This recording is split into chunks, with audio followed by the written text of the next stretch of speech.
Salut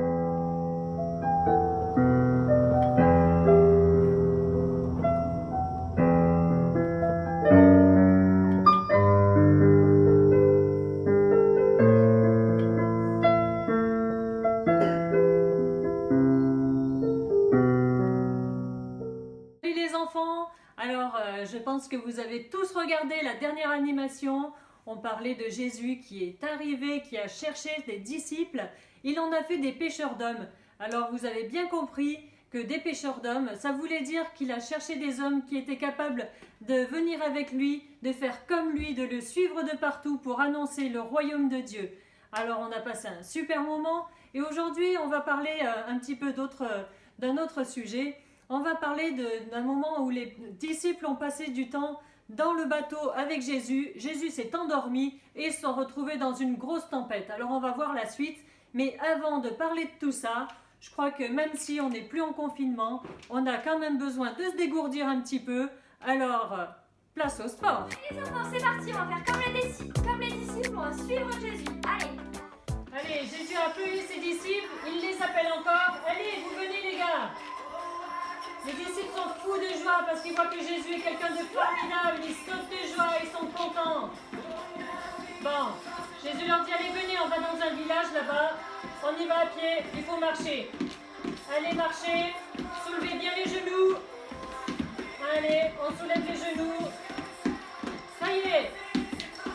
Super les gars, il y a un bateau, on est au bord du lac, on va monter dans le bateau. Allez, passez les jambes par-dessus le bateau. Attention, ça bouge un peu. Allez, on largue les amarres. Hop, on sort les rames et on va traverser. Allez, on rame. On rame, on rame, on rame, on rame, on rame. Allez, on rame. Allez, Allez, on parti. rame. Ouh, mais il y a un peu de vent qui se lève. On va profiter du vent. On va mettre la grande voile. Allez. Il faut l'accrocher bien haut, hein. Allez, on l'accroche au mât. On l'accroche au mât. Et là, on tient le gouvernail parce qu'il faut aller bien dans la bonne direction. Oh, mais il y a de plus en plus de vent. Ça devient compliqué, là. Ouh là là. Oh, ça souffle, ça souffle. Le vent est en train de se prendre dans cette voile. On va couler. Il faut vite la défaire, la voile. Déroulez-la vite. Vite. Allez, on la défait, on la défait, on la défait. Allez, vite. On l'accroche au mât principal et puis... Oh là là, il y a trop d'eau dans la barque, il faut vider l'eau. Il faut vider l'eau, on est en train de couler là. Videz l'eau. Vite. Non mais prenez le temps de remplir les seaux là, vous Mais vivez non, mal. pas le temps. On vide l'eau. On vide. Purée, on tient plus debout là, c'est pas possible, ça bouge dans tous les sens. Allez, réveillez Jésus.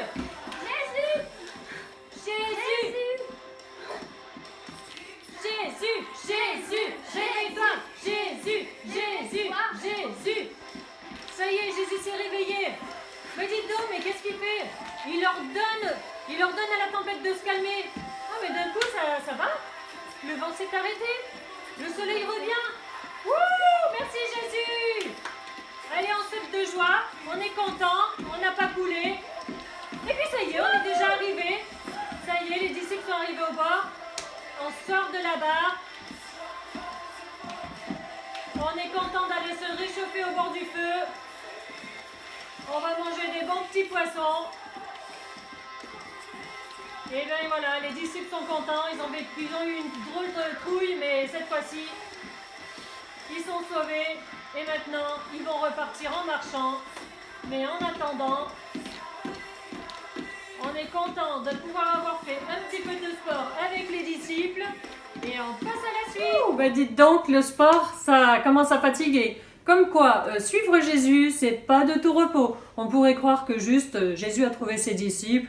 Ils sont allés se balader un petit peu partout dans le pays, voir des beaux paysages, mais pas du tout, c'est pas ce qui s'est passé. Il y avait vraiment des situations où ils se sont retrouvés dans des moments terribles. Déjà, ils étaient fatigués. Et puis, tout à coup, se retrouver dans une tempête comme ça devait être un truc de dingue. Alors, je pense que vous aussi, ça vous arrive parfois, de vous retrouver dans des situations qui sont vraiment, vraiment difficiles. Des moments où vous avez la trouille. Par exemple, quand vous voyez des bêtes qui vous font peur. Ou si on voit une araignée, « Ah, papa, viens me Et ben oui, les disciples, ils ont fait pareil avec Jésus. Ils ont eu la trouille, ils ont cru qu'ils allaient mourir, ils ont dit « Jésus, réveille-toi !» Et puis Jésus, il a dit « Maintenant, tu te tais, tempête, ça suffit !» Calme complet. Waouh, des fois, si ça pouvait être comme ça dans nos cœurs, quand tout à coup on a peur, quand on a la trouille d'aller en cours parce qu'on sait qu'on va pas y arriver, quand on a la trouille parce qu'il y a des gens qui se disputent autour de nous et puis que ça nous rend mal à l'aise, quand on a la trouille de choses qui vont pas, quand on est malade, eh bien vous savez que vous pouvez appeler Jésus et lui demander de vous aider. Et puis, ce qu'on va faire, là, au lieu de faire juste du sport, de se parler, eh bien on va regarder une petite vidéo et ça va vous raconter ce qui est marqué dans la Bible, cette histoire bien en détail. Je vais te raconter l'histoire d'un bateau. Ce bateau appartient aux amis de Jésus. Aujourd'hui, ils embarquent avec Jésus. Il est fatigué de sa journée de travail. Alors, comme c'est pas lui qui s'occupe de ramer, comme c'est pas lui qui s'occupe de tendre la voile, il va se coucher au fond du bateau pour une petite sieste. Ils arrivent au milieu du lac, mais voilà que le ciel s'assombrit. Des gros nuages qui arrivent. La nuit est tombée. Et le vent se met à souffler. Le bateau commence à être secoué comme une coquille de noix. Normalement, les marins-pêcheurs ont l'habitude, mais cette fois-ci, la tempête arrive vraiment relativement forte, et puis la voile se décroche, et elle flotte comme elle ne devrait pas flotter. Et voilà l'orage, et la pluie, et les éclairs, et Jésus qui dort.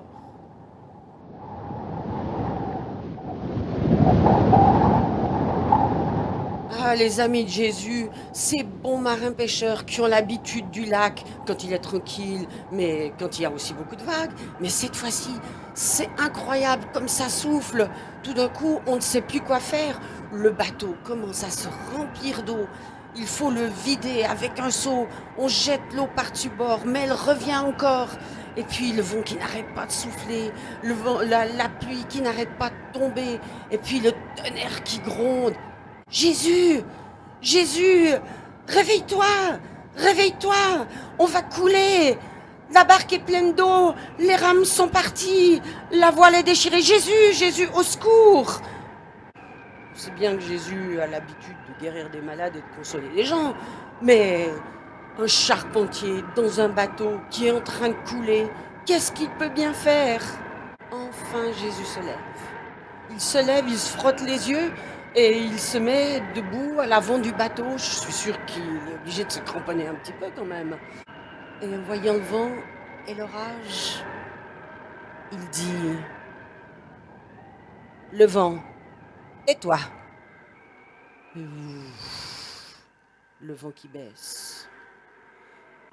Il regarde les vagues et il dit: les vagues, silence. Et les vagues qui tombent. Et ils sont là, impressionnés. Et ils se posent des questions et se disent: mais c'est qui ce Jésus? Ce charpentier qui n'y connaît rien. Et puis, qui dit au vent: tais-toi? C'est qui ce Jésus, ce charpentier qui n'y connaît rien et qui dit à la mer: silence? Et le vent l'a entendu, il lui a obéi. Et les vagues, elles ont entendu aussi, elles lui ont obéi. Qui c'est ce Jésus? Est-ce qu'il est seulement charpentier? Ou bien est-ce qu'il ne serait pas peut-être quand même Dieu ou le Fils de Dieu? Ça, c'est une question à se poser.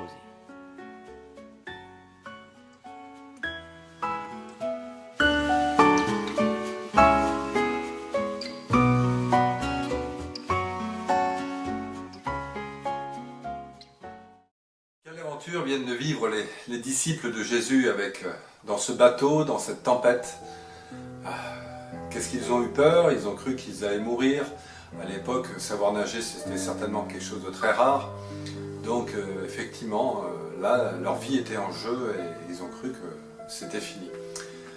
Ils avaient oublié que Jésus était là et qu'il était le Fils de Dieu, qu'il était capable de gérer toutes les situations. Alors cette tempête, eh bien sûr, dans votre vie, vous aurez certainement peu l'occasion d'avoir à affronter des tempêtes, mais vous aurez des difficultés dans votre vie, des tempêtes différentes, des tempêtes de choix de vie, des tempêtes dans votre couple, des tempêtes dans votre scolarité, des tempêtes avec vos enfants plus tard, donc avec vos parents peut-être aujourd'hui, avec vos frères et sœurs, avec vos camarades de classe. Donc des tempêtes, il y en a de toutes sortes. Donc ma foi, rappelez-vous cette leçon, c'est-à-dire que quand tout va mal, quand les choses sont vraiment très difficiles, eh bien je pense qu'il est bon de se tourner vers Jésus et d'aller le réveiller, de lui dire « Seigneur, aide-moi, aide-moi ». J'ai des expériences comme ça, et à chaque fois que j'ai fait appel à Dieu, j'ai quand même été surpris de la façon dont les choses se sont calmées, dont les choses ont été mises en place, dont Dieu arrive à mettre la paix dans notre cœur et à calmer les choses autour de nous. Donc soyez vraiment encouragés par cette expérience. Rappelez-vous toujours que si vous vous tournez vers Dieu, Dieu agira vraiment sincèrement envers vous, à condition que vous aussi vous soyez sincères, bien évidemment. Eh bien, je vous souhaite d'expérimenter ceci dans votre vie et de passer de super moments et de voir des tempêtes s'apaiser, rien que par la main de Dieu.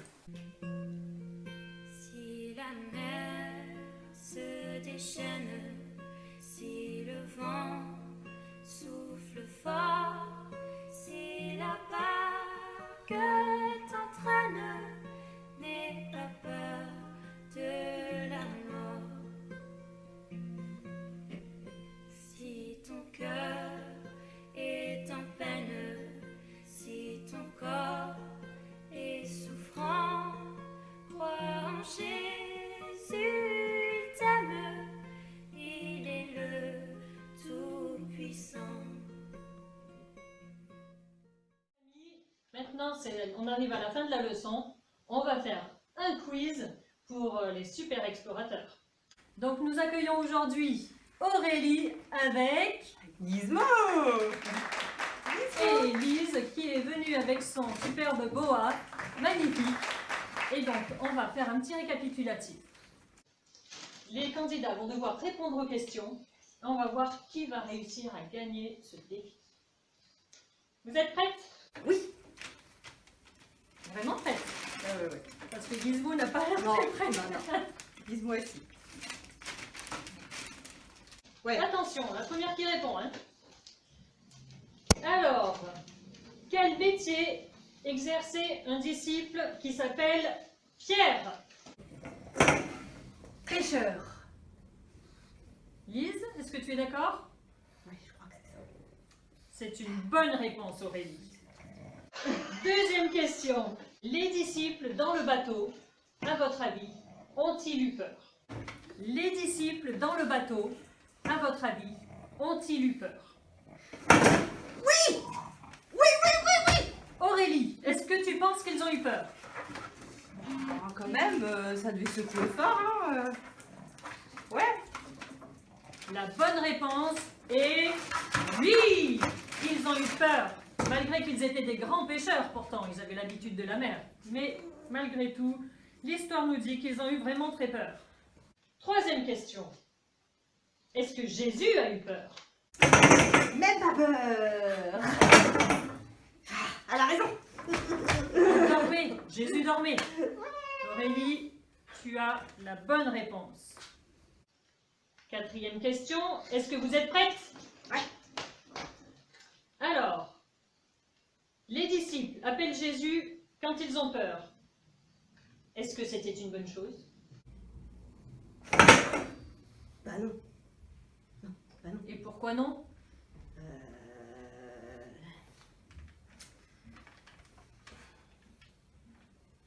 Aurélie, quelle est ta réponse?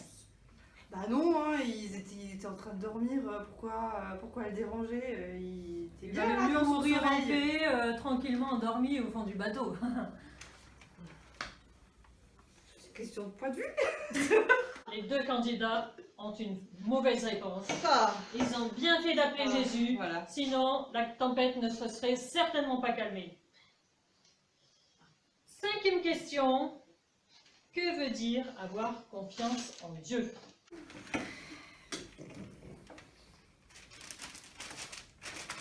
Vous n'avez pas de réponse à cette question? Faire comme Gizmo, sauter dans le vide en pensant et en étant sûr que j'allais le rattraper. Je suis trop d'accord avec elle. C'est une bonne réponse. Bravo les explorateurs. Bravo Gizmo. Alors, à bientôt et j'espère que vous aussi les enfants vous auriez répondu les mêmes réponses. Coucou les enfants, donc je vous embrasse très très fort. Je pense bien à vous, tous les moniteurs pensent à vous.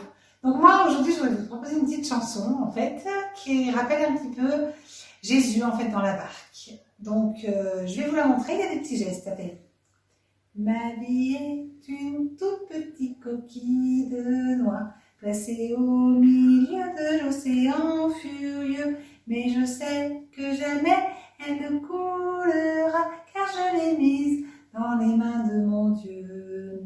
Le vent peut bien souffler et faire un bruit fou. La mer peut s'agiter en de grands remous. Au sein de l'orage, je ne craindrai rien, car Jésus a promis de veiller sur moi. Bisous, bisous. Bonjour les enfants. Alors vous voyez, on a parlé de Jésus qui était dans le bateau avec ses disciples et de toute cette tempête qui est venue et ça a été vraiment très effrayant pour tout le monde. Mais c'est vrai que c'est une histoire qui s'est bien finie et puis les disciples ont vraiment appris une belle chose, c'est qu'ils peuvent vraiment faire confiance à Jésus. Alors on avait envie de vous laisser une petite activité que vous pouvez faire avec votre famille et ça vous permettra de garder un souvenir et peut-être aussi de pouvoir parler avec votre famille ou avec les personnes avec qui vous allez être dans les prochains jours. Peut-être de pouvoir parler de cette tempête, des craintes qu'on peut avoir et puis du fait qu'on peut faire confiance à Jésus. Alors vous allez voir, c'est une recette de cuisine. C'est un petit dessert que vous pouvez faire pour les offrir ou pour vous-même, pour manger. Eh bien, vous allez voir que c'est très simple et ça vous donnera un petit souvenir. Donc vous commencez par prendre une banane et peut-être pour les plus petits, il faudra peut-être que vous demandiez à quelqu'un de vous aider. Parce que on ne va pas ouvrir la banane comme on le fait d'habitude par là, parce qu'on va avoir besoin de cette partie. D'accord? Donc on va l'ouvrir par l'autre côté. Et par l'autre côté, on va simplement faire une petite entaille dans la banane, comme ça, vous voyez. Et ça va nous permettre d'ouvrir la banane par ce côté-là. Donc vous l'ouvrez jusque là. Mais il ne faut pas complètement détacher la peau, hein? D'accord? Donc on laisse ça comme ça en attendant. Hop, ça c'est pas très joli, on enlève. Ensuite, vous allez prendre une petite cuillère et là on va creuser un petit peu l'intérieur pour que ça fasse un petit peu creux. Donc ça vous pourrez le manger après, c'est pas un problème. Hop, et voilà. Donc ça vous fait un petit creux dans la banane. Vous allez prendre, alors moi j'ai pris un pic qui a un petit éventail, mais vous pouvez prendre juste un petit pic à apéritif, c'est pas besoin que ce soit décoré, d'accord? Ça vous allez le piquer là, en haut de la peau, le repiquer à peu près au milieu. Je suis partie dans le mauvais sens. Donc pardon, on pique l'extérieur. Toujours donc à peu près au milieu. Et là, vous allez le piquer dans la queue de la banane. D'accord? Hop! Et vous allez voir que ça ressemble à un bateau avec sa voile. D'accord? Sur ce bateau, vous allez y mettre des petits fruits que vous aurez préparés à l'avance. Donc moi, j'ai choisi d'y mettre un abricot, la moitié d'un abricot, une cerise, un morceau de kiwi. Vous mettez dans l'ordre que vous voulez pour que ce soit joli. D'ailleurs, la cerise, je vais la mettre après. On va mettre d'abord, j'ai mis la moitié d'une fraise, le kiwi, une cerise, l'autre moitié de la fraise, et puis encore une cerise. Et voilà, ça vous fait un petit bateau, ça vous fait un souvenir de la leçon dont on a parlé aujourd'hui, et surtout, ça vous fait un beau dessert à offrir à des personnes avec qui vous allez pouvoir passer un petit repas sympa. Voilà, n'hésitez pas pendant ce repas à parler de l'histoire de Jésus avec ses disciples dans la tempête et du fait qu'on peut toujours compter sur Jésus pour venir à notre secours. Si la mer se déchaîne, si le vent souffle fort, si la barque t'entraîne, n'aie pas peur de la mort. Si ton cœur est en peine, si ton corps est souffrant, crois en Jésus.